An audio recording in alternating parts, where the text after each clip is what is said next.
The City of Forgotten Footsteps Part 3. Amara followed the rain-scented air into a city that seemed asleep yet awake. The streets were silent, but her footsteps echoed far too loudly, as if the stones remembered every step ever taken. Tall, narrow buildings leaned in toward each other. Their windows shuttered, their doors locked. Above, the sky swirled with colors she couldn't name. As she walked deeper, she noticed something unsettling. There were no footprints in the damp street, except her own. Then she heard it. A faint tap, tap, tap behind her. She turned, but no one was there. The sound stopped until she moved again, and it followed.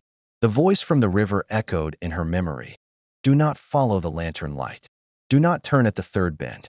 But when she reached the third bend, a single lantern glowed at the corner. Beneath it stood a cloaked figure, his face hidden. You've taken steps you do not own, he said, his voice like wind scraping stone. In this city, every step belongs to someone, and yours are borrowed. Confused, Amara asked, from who? The man tilted his head. From yourself, another life, another time. You've been walking her unfinished path. He held out a small, glowing key. The garden sent you here to finish it.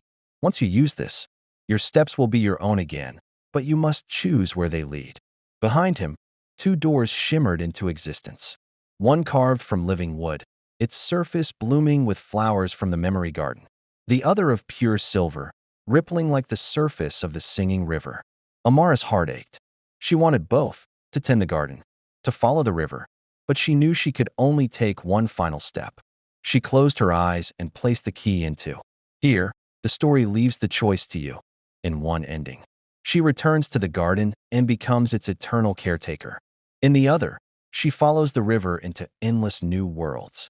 As the door closed behind her, the echo of her footsteps faded, not because they were forgotten, but because they finally belonged only to her. Happy ending, right? Thanks for listening. Watch out for the next story. Bye-bye.